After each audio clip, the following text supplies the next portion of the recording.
Well, as you can see, I'm all packed up and ready to go. I'm just waiting for one person, young Paul. God knows where he's got to. He's 10 minutes late already, and I've already been standing out. Sounds as though he's arrived. Good to see you, Paul. You made it then. Hello, Jeff. All right. That was a nice ride down. You enjoyed that, did you? Very nice, yeah. But it took me a bit longer because I'm one of these, you see, Goldwings. It's not easy to cut through the traffic. So why have you come on this? Because you said we're going for a long ride, so I thought I'll get a bit of luxury because we're going to see your daughter or something. No, we're not going to see my daughter. I said we're going across the water. Oh, I thought you said we're going to see your daughter, Lille, or something. This is getting worse, Paul. After washed your ears out, I said we're going across the water to Lille. It's in northern France. Oh, right. That's the wet bit then, over there. I don't know what we're going to do with you, Paul. Well, seriously, you did know, didn't you? You got me worried now. I'm only winding up. Yeah, of course, I'm ready. What's this? Triumph 595. Hardly a touring machine, really, is it? Might not be a touring machine as we know it, but I mean, if it's a bike that you're happy with and you've got a sports bike like this, even Triumph expect you to go doing some touring on it. They've even made their own tank bag for it. Put an aftermarket tail pack on, and you've got a bike there that you can tour with. You know, we're not talking heavy stuff, and you don't have to actually have something like a wing to do it. Right, last question, Jeff. Do you know where we're going? Of course I know where we're going.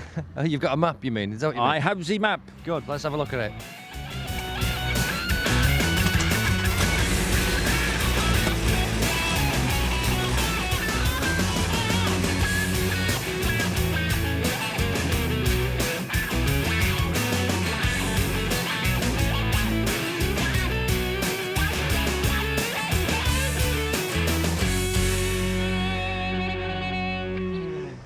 Well, our fantastic preparation work, and we've actually made it to Dover. But now we're going through the easy bit because we're on an MCI tour, and I've got Alistair McFarlane with me here, the arch organiser. That's true, isn't it, Alistair? Yeah, thanks very much, Jeff. Yeah, looking forward to getting over to France. We're here in Dover at the moment.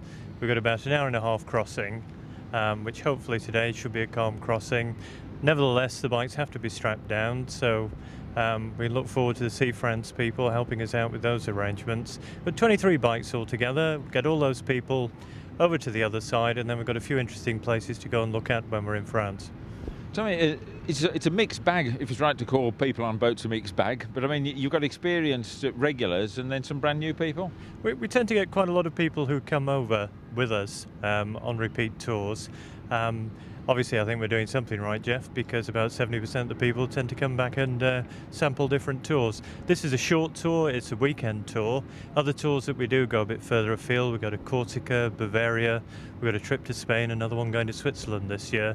But this weekend, we're over to Lille, and we're going to take in Saint-Omer on the way over, and on the way back, we'll pop into Arras and have a look at the town square there. With anyone new on this trip, you give people a briefing, don't you, of sort of what they must and must not do, which side of the road to ride on, for one thing? Well, I think the side of the road's the most obvious thing, yeah. I make a point in all the tour notes and the tour preparation stuff that we send out, full explanation of what you need to do preparatory to coming on the tour itself. But when we get the other side, I'll stand up there in the car park, make a bit of a short presentation, not too long because we want to make some progress and we want to get going. But there are important things that we do need to accent to make sure that safety is a paramount consideration, that people know what to expect and know what to do.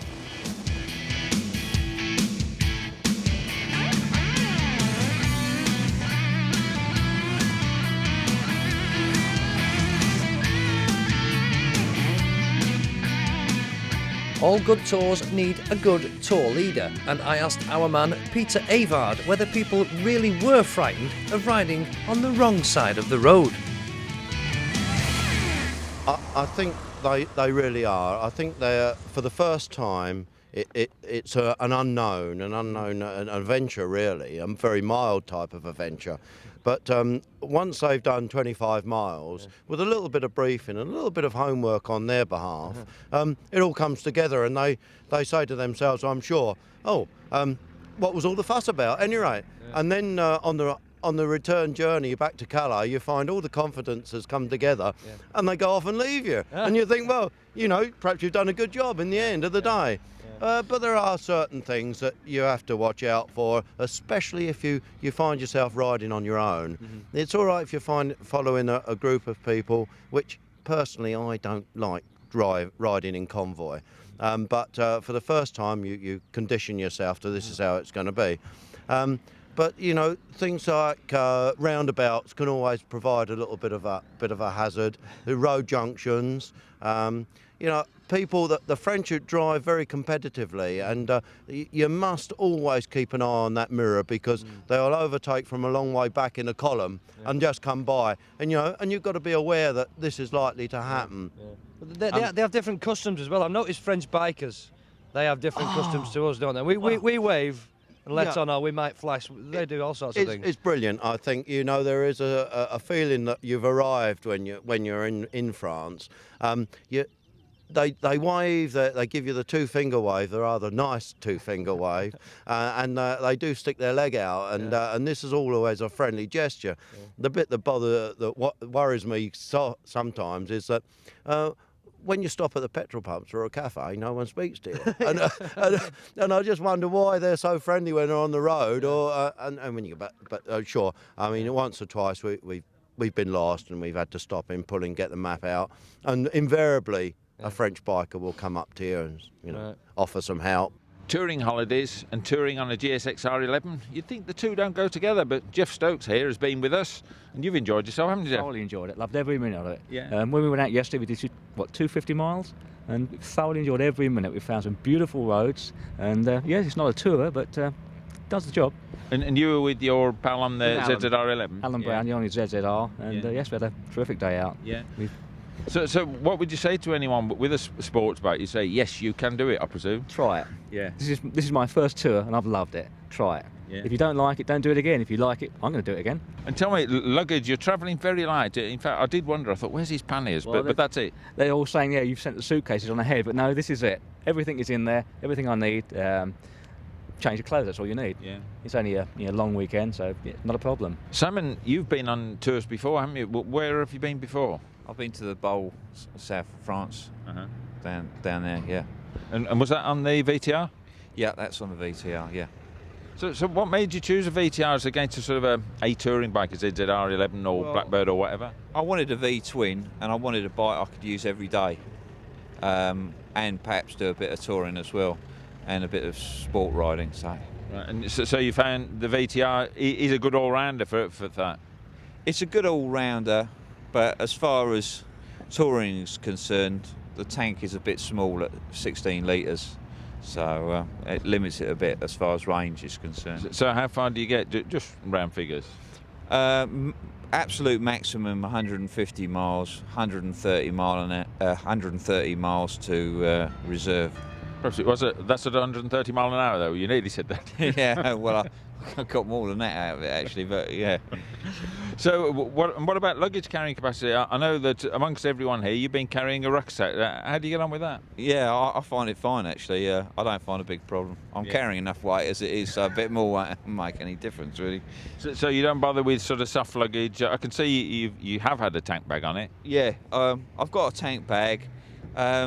Soft luggage doesn't really work all that well on sports bikes because it's got a flared tail, and however much you try and protect the tail, it tends to scratch it a little bit. So it's just as easy to use a rucksack, small rucksack, and a big tank bag basically, and you can get most of what you need. Alan, you got this ZZR, the definitive sports tourer to lots of people, and you find it the ideal tool, do you, for yourself and Brenda? Yes, it's absolutely ideal. It's a large bike. It's our third ZZR. It's very easy to ride, comfortable. Yeah, and so you did an all-round. You got your soft luggage there as well, and that's your preferred mode of packing, is it? Yes, we don't do the really sort of serious long-distance touring, so we don't tend to have panniers and sort of large fixed luggage. We prefer it as it is. But you saying that's the other thing I was going to ask about. You've actually been on a number of these tours, haven't you? We have, yes. We've been on, I think it's 7 MCI tours. We've been to the south of France, we've been Belgium, we've been down to Spain on our own as well. So what's the attraction with coming on a guided tour? What is it for you? Is it the social side or what? Yes, you do. You meet groups of people. Obviously, you have a common interest. It's very enjoyable to travel that way. Yeah, and do you like the sort of someone else doing the organising for you and booking hotels in advance? Yes, for sure. Yes, it makes it so much easier. You don't have to worry about looking for a hotel in the evening. You just arrive and book in, and there you are. So on this one, which has been quite a short one, would you say this is ideal for someone who's actually sort of thinking about it? It's this sort of one which is ideal just to have that little flavour of France, isn't it? Yes, that's right. These shorter trips, yes, for people that have never been abroad before and a bit unsure about riding on the other side of the road, and you don't have the language problem really because you've got somebody looking after you.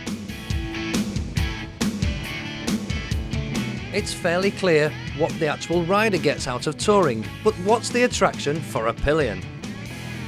There's a lot of freedom, a nice sort of feeling of being able to just look round and enjoy the scenery, and quite a lot of speed, and I enjoy being on the back really. It's quite good fun. I enjoy it because one, I trust Alan's driving, the bike's fast and very good in traffic as well, surprisingly enough. And really we see a lot of the continent, which I don't think you could in a car, and I don't really like riding a bike on my own, so it's much nicer for me to be a pillion. I like being part of the landscape and being able to notice a lot more than being a rider, because I ride as well. We have an intercom, and so I don't like being left behind, so I can nag him too. You get to notice a lot more than if you're riding. And I enjoy the speed, actually going that fast. It's the closest thing to flying. It's fantastic.